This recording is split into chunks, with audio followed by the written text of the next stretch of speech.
At 5 minutes to 7 on a Tuesday morning, the engineer from the previous episode sits in his car outside an office park in Houston. The engine is off, his hands rest on the steering wheel. He is 45 years old and has lived in the United States for 15 years. He is close to being late for work for the third time in 2 weeks, but he has not opened the car door. His phone shows 2 notifications. The first is a message from his mother in Nigeria. She wants to know when he will send the next transfer because his uncle's hospital bill is overdue and the hospital will not schedule the procedure until the family pays. The message arrived at 4 in the morning Houston time. His mother did not call. Over the years, she has learned that a text can wait until he wakes. The second notification is a calendar reminder. His 14-year-old daughter has a high school orientation at 4 that afternoon. His wife will still be at work, so he is expected to attend. A message from his manager is also waiting. An assignment is 2 days late, and the manager wants to meet at 8:30. The engineer sits in the car for 3 more minutes. He does not answer his mother. He does not answer his manager. He places the phone face down on the passenger seat, opens the door, and walks toward the office. The engineer and the events of this day are composites. No single person or morning is being described. The previous episode examined the money migrants send home. This episode examines what happens to the person sending it over many years. The engineer supports his family in Nigeria while also supporting his wife and children in Houston. His income must cover rent, food, transportation, insurance, school expenses, savings, and the needs of relatives abroad. When he continues sending money, he delays parts of his own life. When he reduces or stops sending, he risks conflict with the family that depends on him. Both choices carry a cost. Several conditions make this pressure difficult to escape. The first is the difference between wages in the country the migrant left and wages in the country where the migrant now lives. A Nigerian nurse in London may earn several times what the same nurse would earn in Lagos. To relatives in Nigeria, that salary can appear large. In London, the nurse may still struggle with rent, transportation, childcare, taxes, and other ordinary expenses.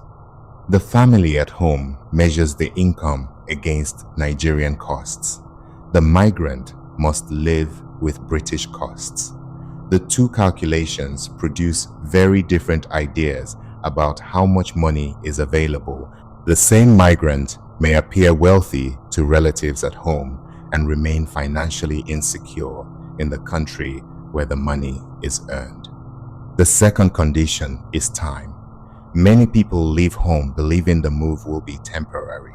They plan to study, save money, gain experience, or help the family for a few years. Then the years accumulate. A job leads to another job. Children begin school. Professional qualifications take years to complete. A visa becomes permanent residency, and permanent residency becomes citizenship. A house is purchased. A marriage develops routines that cannot easily be moved. The return home keeps being postponed. After 15 or 20 years, the migrant may realize that the temporary move has become the rest of a working life. The third condition is immigration law. Visas determine where migrants can work, how easily they can change employers, whether family members can join them, and how long they must wait before gaining permanent status. In the United States, workers may enter through programs such as H-1B, H-2A, and J-1 visas. The United Kingdom recruits workers through routes including the Health and Care Worker Visa. Canada and Australia use skilled migration systems. Several Gulf countries have used sponsorship systems that connect a migrant's legal status to one employer. A migrant may technically be free to leave the country, Leaving may still mean giving up years of work, professional progress, legal status, savings, and the future built around them. The pressure produced by migration appears in mental health research. Studies of migrant workers have found elevated levels of depression, anxiety, burnout, and chronic stress. The causes include unstable employment, discrimination, language barriers, social isolation, family separation, insecure immigration status, and financial responsibility across more than one household. The diaspora worker often belongs to what researchers call the sandwich generation. The term describes adults who support aging parents while also raising dependent children. For a migrant, the parents may be thousands of miles away while the children live in the same house. The responsibilities still compete for the same money, time, and emotional attention. A parent in Nigeria may need surgery. A child in Houston may need school fees, tutoring, or a parent at an important event. Both needs are real. The migrant must decide which one can be met first. Healthcare workers show some of the clearest evidence of this pressure. Doctors and nurses often work long hours in systems already affected by staff shortages and burnout. Many migrant healthcare workers also support relatives abroad. Mental health services for medical workers in the United Kingdom have reported high levels of suicidal thoughts among the professionals seeking care. The available data do not always separate workers by nationality, so it is difficult to say precisely how much of the crisis affects Nigerian or other foreign-trained workers. The larger problem is still clear. A healthcare worker may be caring for patients, supporting relatives abroad, raising children at home, managing immigration requirements, and trying to preserve a career at the same time. Some reach a point where they can no longer carry all of it safely. Migrants from Black, African, Caribbean, and other racialized communities may also face barriers when they seek mental health care. Research in the United Kingdom, United States, and Canada has documented lower access to early treatment and greater use of emergency or compulsory psychiatric care among some Black populations. People may receive help only after the situation has become severe. A migrant who already fears judgment from family, employers, or immigration systems may delay asking for help even longer. Professional disappointment adds another layer. Many migrants work below the level for which they were trained. A doctor may need to repeat examinations or begin again at a junior level. An engineer may discover that a foreign qualification is not accepted. A teacher may be unable to transfer a license. A lawyer may need years of additional study. Some people take lower paid work because they cannot wait through a long recognition process without income. They need to earn immediately because relatives at home are already expecting support. This pattern is often called brain waste. The person has knowledge and training that the host country does not fully use. The migrant may still earn more than at home, but the work may offer less status, security, and advancement than the person expected before leaving. The need to send money also changes the kinds of professional risks a migrant can take.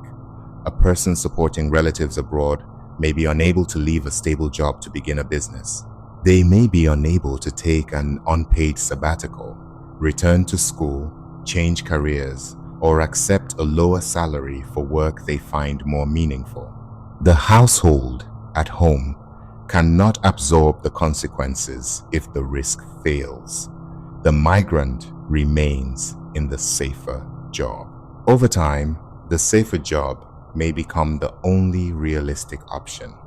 The pressure enters marriage as well. A Nigerian couple abroad may support 2 sets of parents and several siblings. Each request raises questions about fairness. Which family has already received more? Which emergency is more urgent? Whose siblings should receive school fees? Should one spouse's income be used for the other spouse's relatives? How much should be saved for their own children? These questions may return every month. A marriage that began around affection also becomes a place where several households are managed. The couple may become skilled at handling the obligations together. They may also begin to resent each other for what each family requires. The children born abroad experience the system differently. They grow up in the host country and may have limited fluency in the language spoken by their grandparents. They may visit Nigeria only a few times. The relatives their parents support can feel important and distant at the same time. A parent may explain that money must be sent to an uncle or grandmother. The child may understand that the person matters without understanding why that responsibility should shape the family's life in Houston, London, or Toronto. The obligation often weakens with the next generation. Children born abroad may not continue supporting extended family in the same way their parents did. The migrant parent may feel relieved that the children will have more freedom. The parent may also grieve the loss of a relationship with home that the children will never fully inherit. Visits home do not always resolve the distance. They are often short and expensive.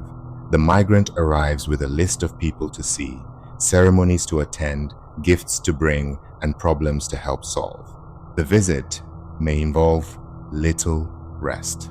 When it ends, the migrant returns to work in the host country and begins saving for the next trip. Some migrants eventually reduce or stop sending money. They are often described as cycle breakers. The language has become common in discussions about family boundaries, black tax, migration, and intergenerational responsibility. Stopping the transfers may allow a person to save, buy a house, change careers, attend therapy, fund retirement, or spend more time with their own children. It may also damage relationships with parents and siblings. The family may say the migrant has forgotten where they came from. The person may be described as selfish, too American, too British, or controlled by a spouse. Calls may stop. Invitations may disappear. Important family news may no longer be shared. The migrant gains control over money and time while losing part of the family connection. That choice may still be necessary. It is rarely painless. Writers and researchers have documented these experiences from many perspectives. Nedra Glover Tawwab has written widely about boundaries and family relationships. Imbolo Mbue's novel, Behold the Dreamers, follows a Cameroonian family in New York carrying financial and emotional obligations across the Atlantic. Reina Grande's memoirs describe migration from Mexico to the United States and the long effects of family separation. Jose Antonio Vargas has written about being sent from the Philippines to the United States as a child and growing up without legal status. Chimamanda Ngozi Adichie's Americana examines the psychological and social distance that develops between Nigeria and the United States. Taye Selassie's Ghana Must Go follows a family divided across countries and shaped by the failures and silences of migration. No Violet Bulawayo's We Need New Names follows a Zimbabwean child whose life in the United States gradually separates from the people left behind. Dinao Mengistu has written about Ethiopian and Eritrean diasporic life in Washington, D.C. Hala Alian and Ocean Vuong have also written about families carrying war, migration, language, and obligation across generations. Psychiatrists including Dinesh Bugra, Vikram Patel, and Kwame Mackenzie have studied migration, cultural identity, racism, and mental health. Their work shows that migrant distress cannot be explained only through personal weakness or poor choices. The conditions of work, law, family separation, race, income, and belonging all shape the outcome. Host country labor markets also direct migrants toward particular jobs.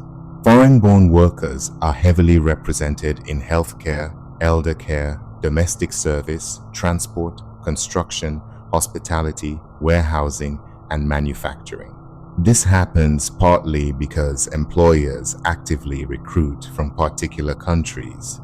It also happens because immigration programs are designed around labor shortages in those sectors. Credentialing systems then make it difficult for migrants to move into other work. The Nigerian doctor in Britain did not arrive there by accident. Britain recruited doctors from countries such as Nigeria for decades. Filipino nurses were recruited across the Gulf and North America. Mexican labor became central to construction and agriculture in the United States. These systems create the routes migrants follow. They also shape the limits of the jobs available after arrival. Health and welfare systems in host countries offer uneven support. A permanent resident may qualify for public health care. A temporary worker, asylum seeker, or undocumented migrant may face restrictions, waiting periods, high costs, or fear of exposure. Mental health care may be difficult to find even for someone with insurance. A person working 2 jobs while supporting relatives abroad may also have no time to attend appointments. The remittance obligation remains invisible to most host country institutions. A bank sees income and expenses. It does not see that a worker supports parents and siblings in another country. A mortgage lender calculates debt based on the household in the United States. It does not count regular hospital bills or school fees sent abroad as family obligations, even though the migrant experiences them that way. Retirement systems assume the worker is saving for their own future. Credit systems treat remittance payments as personal spending. The migrant therefore appears to have more disposable income than is actually available. Back in the Houston office, the engineer reaches his desk at 5 minutes past 7. The meeting with his manager goes better than expected. The assignment will remain late, but the manager gives him another 2 days. At 11:15, he sends his mother a message. He tells her that he will send the money for the hospital bill on Sunday.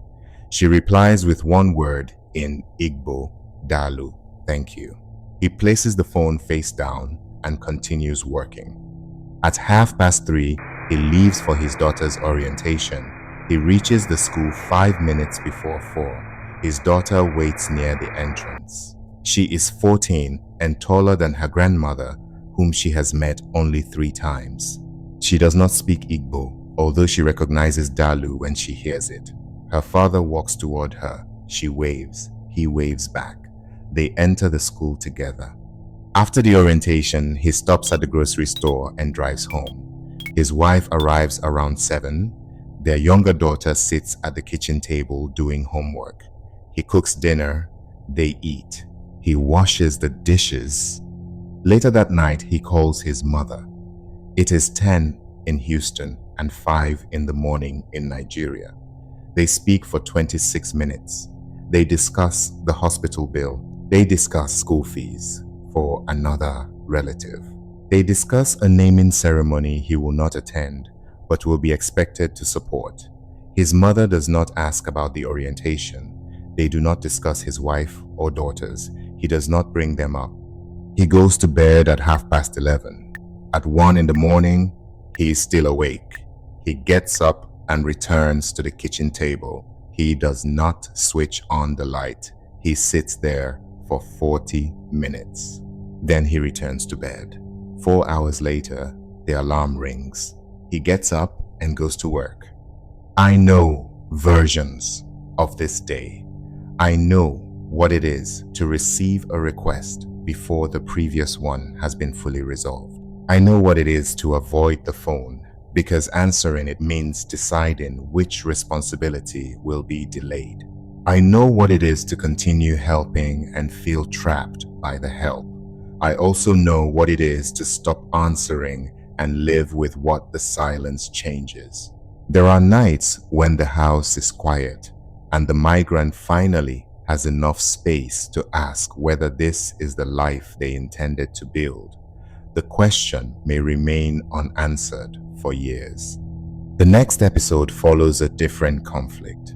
It examines what happens when the diaspora child chooses a vocation the family does not consider capable of supporting the household. It begins with art,